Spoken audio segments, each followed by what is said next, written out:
Hello and welcome to another episode from the Real Talk and Revenue podcast. We have myself, Francesca, the accountant, and we have Jordan, the therapist, and we bring real powerful conversations around building revenue, building confidence, how the mindset works, all different discussions around to help others in business and in their personal life. So listen in, tune in, let us know what you think, ask questions along the way and we'll be sure to answer them. Enjoy. Can't believe Halloween's over, we're well into November. I know, what the hell? What the actual? When are you putting your tree up?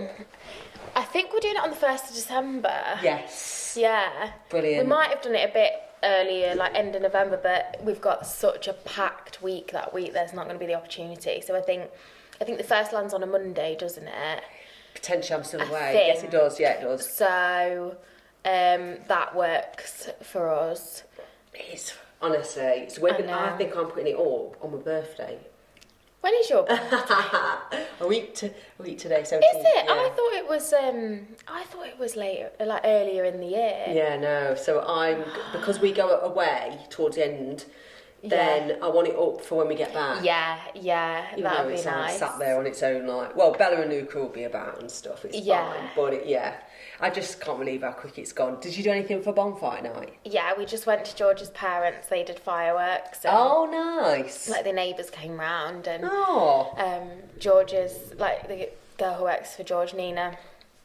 She came around with her partner, so it was nice. It was like chill but nice. Like they're really good hosts. Yeah. So they put like a spread of food on, like hot dogs food. and a chili. Oh, I love like really this. like bonfire food. But it was so warm. Did you do anything? No, we didn't do anything. It was warm. Quite mild out. Yeah. I think it was about 14 degrees. So on bonfire night you expect to have like a hat and gloves on almost. Yeah. No, like it just was. Did you really prefer it like that? No, it didn't feel right. Oh, I think I'd. It was nice in one sense because we weren't like freezing cold outside, and Hallie was able to enjoy it. She was like pottering around.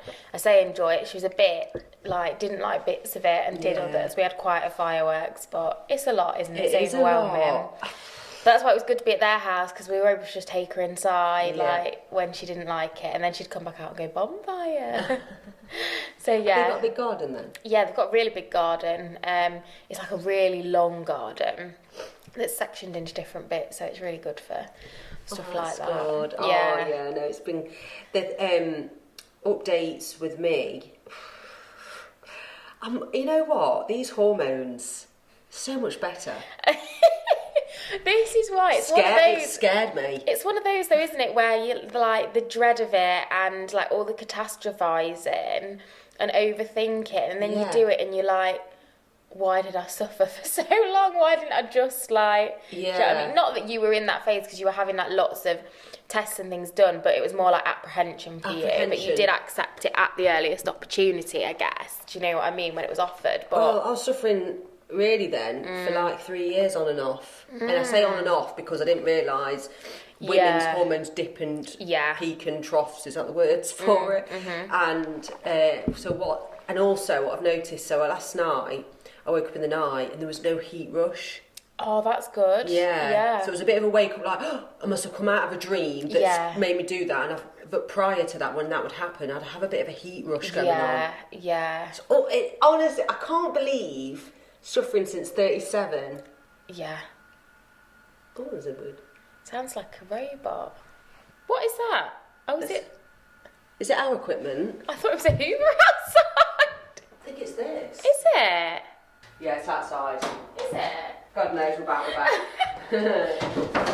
The distractions of noise, like... Yeah, so I think a lot of women suffer for a lot longer, but 100%. This is it now. So not this is it now, as I think people do that generally quite a lot. Easier now. I'm older now. I'm at 40. I won't exercise. Look, some time. And that's how I started being. Yeah, but I think it's like a gradual thing, isn't it? Like you don't realise unless you're really in tune. Do you know what I mean? I'm very in tune with my body. Or like we might dismiss it as other things. Like it's so easy to do that in this day and age. It's so easy to go, oh well, I've been really busy, so I am really tired, or I've been training really hard, so I am going to be aching, and this and that. And actually, it's not until then things start to get worse and other symptoms come in that we're like, hang on, this isn't right. And then we do something about it. So this is the theme of this podcast episode is stress. Because what you'll find is, and what I found was, if you Google stress, they show up as those symptoms. You Google burnout, comes up with those symptoms. It's so weird. Yeah. If you Google B12 deficiency, it's some of those symptoms. Yeah, that you will like. So that's why I tried it all these different angles. I know, and I think as well, like, those symptoms are part of so many different presentations, and they're easy to dismiss as just normal, especially in like today's society where people just expect to be stressed. Do you know what I mean? It's like, oh yeah, well, I'm stressed. Well, everyone's stressed. There's nothing I can do to change that because exactly. I've got to go to work and I've got to look after my family, so I am going to be stressed. There's nothing I can do about it. Stress is weird because you can cause. So I say you can cause your own stress. Yeah. Yeah, and it's when I did a course not so long ago. Well, I say a couple of years ago. Yeah. It's about each person have I think I've said this before, a bath, and how full you can have your bath. Yeah, we call it a stress bucket, like a lot of the time in therapy, where your bucket fills up, like the bath. So do you think more people can cope better? Oh, I've got coffee on me.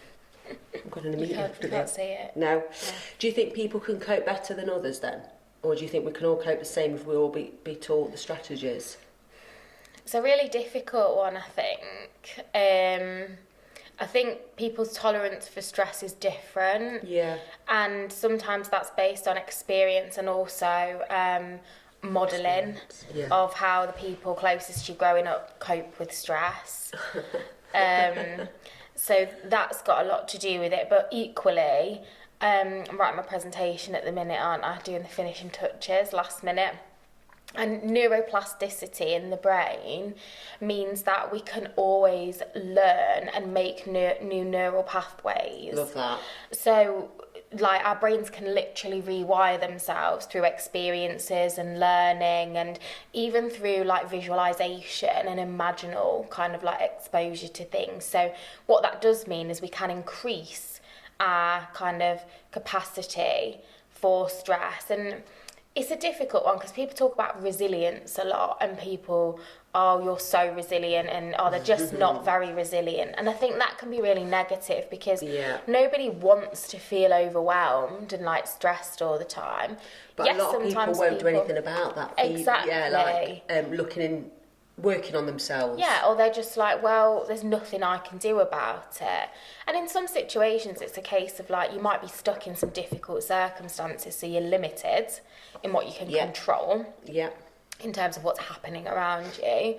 But we can often do lots of different things that will help us like cope with stress or feel less stressed. And sometimes it is making big decisions, like leaving a relationship or leaving your job and going somewhere better. Like, there's a lot about like putting yourselves in a situation every day that isn't for you or is just stressful, and there's nothing you can do about the situation or the environment, like a workplace, for example. Sometimes you can have conversations, you can change role and responsibilities.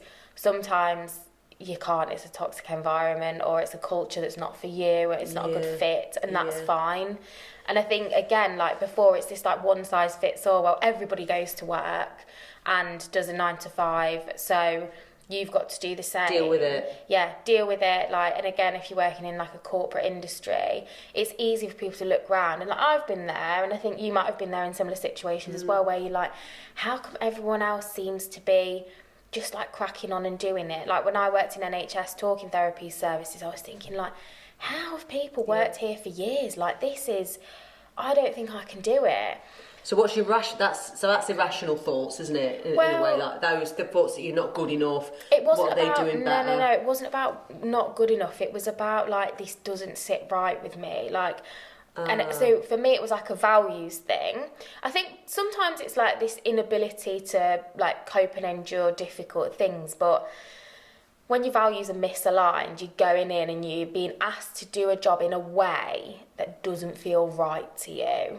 So like in the NHS and in talking therapies and things, it's more about like numbers, getting people through. So why did you say you were looking at others thinking, well, why can they do that? Because I saw people that had stuck with this role and job for like years, and I'm thinking, are you enjoying this? Yeah, like how That's what you're getting at. I thought you meant comparing as in they're getting on with it and you couldn't do it. No, like looking around and being like, how? Like how are people staying in this environment? How and getting fulfilment and job satisfaction from it. Why are they putting up with it? Yeah, like, that's exactly what I was like. And I can't remember what it's called. Like, you know, there's like different personality traits and archetypes, and I work a lot of my clients, and for me myself, and I think maybe to you a degree as well, like if you've got like a strong sense of like fairness and like things being right and equal and like, I don't know, just like moral justice, working in environments like that, or being asked to do things that just don't quite feel right, do you know what I mean? It's not like they're like illegal, but it's kind of like, this doesn't feel right to me. It doesn't feel like people are getting the care they deserve. It feels like people are being kind of like misled in terms of what therapy looks like. For example, like, oh, you can get 6 sessions, then you're out, and it's like people then go away and think, oh, therapy doesn't work for me, and it's like, no, you've not had proper therapy, you've not had enough to meet your needs, that sort of thing. So yeah, obviously going off on a side. Do you not think that people give up easily on therapy as well? I think it depends. Again, like you could say that about anything, couldn't you? And I think sometimes there's this like attitude towards things nowadays, and you can look at this from like a generational perspective. So, and I don't want to like launch into the side quest like again too deeply, but attitudes and beliefs have changed throughout the generation. So if you look at like, say, our parents' generations, they were parented by our grandparents who probably lived through part of the war. So it was about survival, stiff upper lip, like pull your socks up and get on with it, because, you know, we either kind of survive or we could potentially die. Like, you know, your family might not be fed, like food was rationed and scarce, like that was very real. You come to today's like situation where yes, people are living in very difficult circumstances in some pockets of the UK and other parts of the world, but generally speaking, the average quality of life has improved exponentially. We don't generally experience like food scarcity and worry like there's not enough food to feed like people, do you know what I mean? Which is different to people worrying about affording food and things like that. So now you have this narrative between like our grandparents' generations and generations that are like in school now or growing up. There's this huge disparity in like attitudes and beliefs towards things, and our generation's kind of like in between ones that have been conditioned with some of those values that are like, come on, get up, do hard things, challenge yourself, which is helpful to a degree. But then sometimes you get like attitudes, and this isn't what you were saying necessarily, but where, you know, you'll hear people say like, oh yeah, people give up too easily nowadays, like people don't want to put hard work in. You hear it around relationships as well, you know, where like parents and grandparents will say like, oh, these days people like, you know, too easily just leave a relationship, and you know, they're not willing to try and stuff like that. And also the counter to that is people stay in a relationship because they feel they have to, which is even worse. I'm a mix of both for sure. I do think there is a generation of people that don't work as hard as maybe what they used to, but then I don't know. Yeah, and you're probably right, but I think we live in a different world than we used to. So work can look very different. The kinds of work available to us are very different. Whereas like if I think about like my grandparents' generation, it's like hard labour they were doing, weren't they? Like physical, manual, industrial jobs. It's so true. And the women were more at home. Yeah, but like not even, caring. I don't even think though the women at home back then Or now. Well, I We're think, even enjoying that. and not only that, all the time. but it wasn't as simple as that. Like, if you look at our, like, post-war, during the war, like, grandparent generations, like, women often did go out to work, like, a little bit when their children were older, because people didn't have a lot of money, or because, again, like, if you look at, like, post-war kind of work statistics and things like that, women were sent into the workplace because men had to go to war and stuff like that. So even that, yes, women were stay-at-home mums more than they are now, more than, you know, we're able to be now, or whatever, however you want to frame it. But there was a reason also that women were sent to work, probably for one of the first times, because of that kind of narrative. So there's a lot, there's so much, like, history, and I guess just like sociology that shapes, like, belief systems and stuff. And with each generation, you are growing up in a very different world. Like, could you imagine what they're going to say about us? You know, like, exactly, in 20, well, probably yeah. not. Yeah. 40, 50 years, and how old-fashioned we were. And also, like, millennials are a weird generation, because we've been parented, we were around when the internet was invented. Started, yeah. So we've lived in a world, kind of, like, very briefly, where there was no internet and you'd go and play outside. You didn't have the stimulus of so many things all the time. Oh, I know. And we lived in a world where we've learnt how to use the internet, where it's become a massive part of our lives. How to build relationships where it's only face-to-face. Yeah, and we're, like, torn between two sets of, like, or even multiple, like, beliefs and attitudes, because our parents grew up without all of that stuff. Yeah. Their view on the world and what's good for you, what's bad for you, and all different things are different. Yeah. Do you know what I mean? They didn't grow up in the different challenges. I'm not saying it was easy, but we are a very weird in-between generation, and that can often lead to, like, a lot of internal conflict and chaos for us, because we don't know where to put ourselves, what's right, what's wrong. And, like, with the stress side of things, who knew there was a vagus nerve? Social media theory. Yeah, so it's so interesting. Social media is a lot to be thankful for, in a way, because dealing with stress, there's so many resources. There's loads of resources. But it doesn't mean people follow it. In fact, doesn't, and it might be less likely. Yeah, and I think, like, if you've got one book on stress, it's kind of like, oh, well, that's the book for stress. It's information overload now. Yes. So people don't know what's right. Like, is that person credible? For $8.99 a month, you can reset your vagus nerve. 100%. Like, yeah. And then there's another one that's saying, do this test. So I'll do the test. It's like, pay. And I'm like, I really need to pay. And I'm stopping myself. Yeah. But then you've got conflicting information as well. You've got one kind of, like, theory or stance that's like, yeah, polyvagal theory, do this, do that. And then you've got another one that's talking about different things. And some of them contradict each other as well.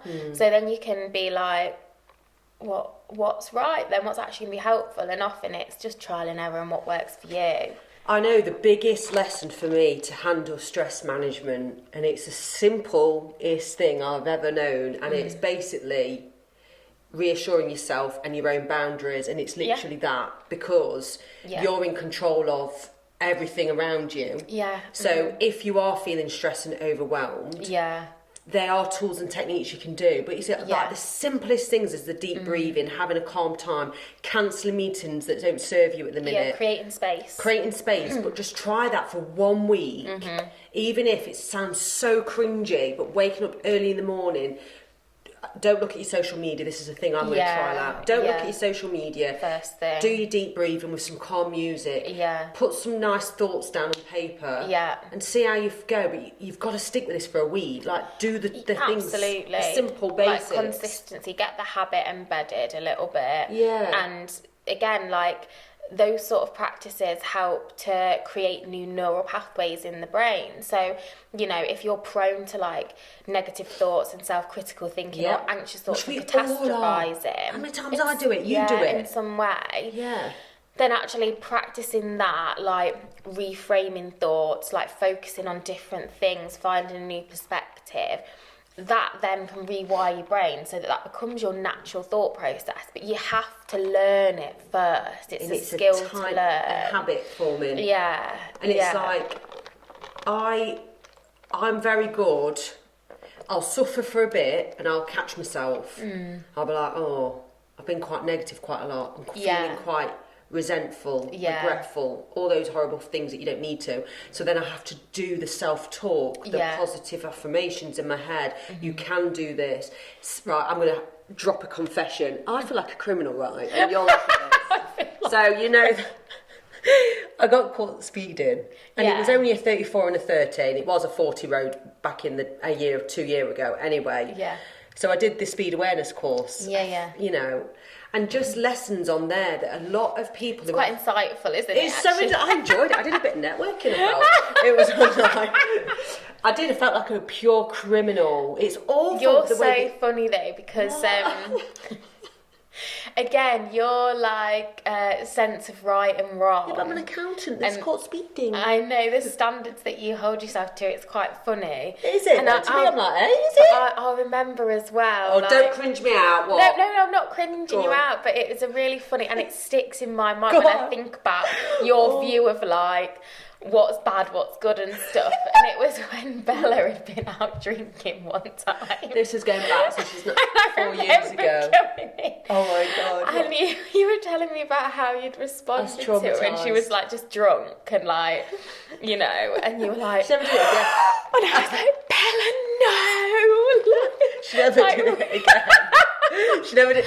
And I remember saw how upset I was. I know, but at the same time, like, really, she's not done anything like catastrophic or cut this out. And again, it's that frame of reference, isn't it? Of like what we feel is like normal, what we feel is acceptable, and we're all like on a sliding scale based on our experiences. And I remember saying to you like, bloody hell, like if that's all she's done, I've done worse than that.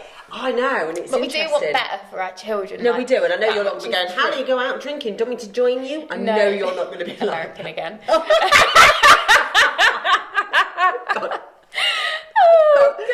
I need to be in America.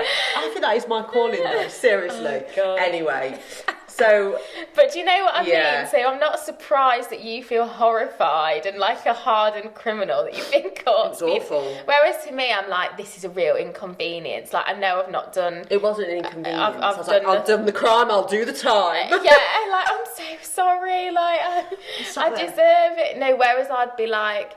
Oh, that's a nightmare. Like, and you'll move on quick. I'll move on really quick. I'll be like, right, book it in, pay for it. I wouldn't be like, oh, this is ridiculous. No, I'd be like, fair enough. Like, I was speeding. Yeah. And like, shouldn't have done it. But I'd also be like, no problem. Because it's not like I was being a speed demon going, I'll get away with it, and put my foot down and place it. So don't do that. That's what's annoying. I know, but it's just talking about stress. So again, what I've learned is you can create your own like worries. So I do that a lot. So now I've had that course, I'm like, oh, I need to be careful now because I don't want to be caught again. You are prone to overthinking, though. I would say. So I have to reassure myself because what I always tell my daughter as well: don't rely on anyone. Don't rely on them to reassure you, to give you their opinions. Because if you get too many opinions on things, it's overloading, and that's the stress. Yeah, and people can, like we said before, people can talk you out of things. So, if you've got an idea and you think it's a good idea and you're excited about it, you know, like in somebody else is more like risk averse. Oh no. You see this a lot with like people going self-employed, and there's a lot of people that value that security of like an employed role, pension benefits, etc. That might be right for them, so they're going to give you advice based on their own opinions and beliefs. And it's okay to have that, but it's not to be like dissuade and just to be like, okay, thanks, like value your opinion if I've asked for it.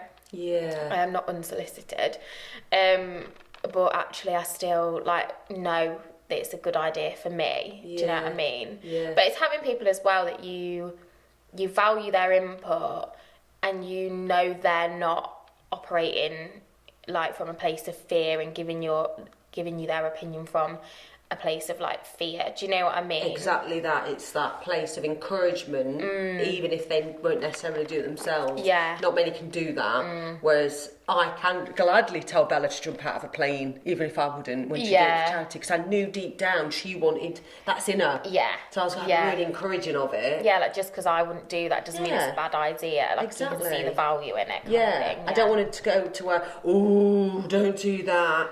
Even if deep down I was thinking that. Yeah. Because that's not going to help anybody, is it? No. I think what we'll do is we'll do a stress management part 2. Yeah. Because I feel like there's more to unravel with this. Yeah. But yeah, if you're interested in hearing how we can help you with your stress and how to deal with stuff, tune in next week. Yeah. Bye.